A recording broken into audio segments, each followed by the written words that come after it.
BMKG dan Lapan dalam waktu dekat akan menyampaikan kepada masyarakat hasil pengamatan dan penelitian mereka terkait fenomena alam yang langka, yakni gerhana matahari total. Deputi Meteorologi BMKG Yunus Subagio menjelaskan gerhana matahari total jarang terjadi dan Indonesia beruntung dilintasi GMT. Dari bidang sains tentu sangat menarik untuk diteliti. BMKG sendiri telah menurunkan banyak peneliti di sejumlah kota yang dilintasi GMT termasuk di kota Palembang. Pada saat GMT di mana langit menjadi gelap, peneliti BMKG mengamati unsur cuaca di seluruh stasiun BMKG di Indonesia. Pada saat matahari tertutup oleh bulan, radiasi tentunya akan berubah. Kondisi ini akan mempengaruhi lingkungan lainnya, termasuk untuk mengetahui unsur-unsur apa saja yang terjadi perubahan pada saat GMT terjadi. BMKG juga melakukan pengamatan khusus setiap 5 menit unsur-unsur cuaca di seluruh stasiun kita yang ada di seluruh Indonesia. Jadi nanti akan kita laporkan kepada publik nanti hasilnya kayak apa setelah ini. Kita belum mengetahui ya Pak pengaruh dari gerhana matahari total ini terhadap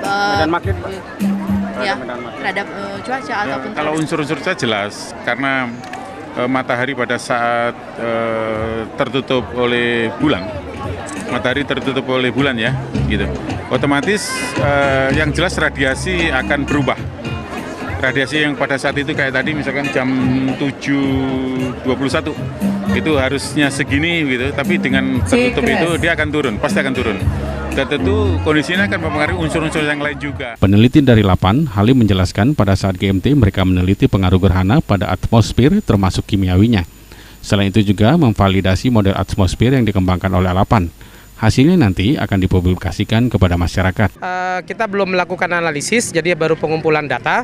Nah, tentu setelah ini kita akan menganalisis datanya itu seperti apa, dampak terhadap suhu atau terhadap kelembaban di wilayah dibandingkan di wilayah Palembang, dibandingkan kondisinya sebelum gerhana dan saat gerhana dan setelah gerhana nanti akan di.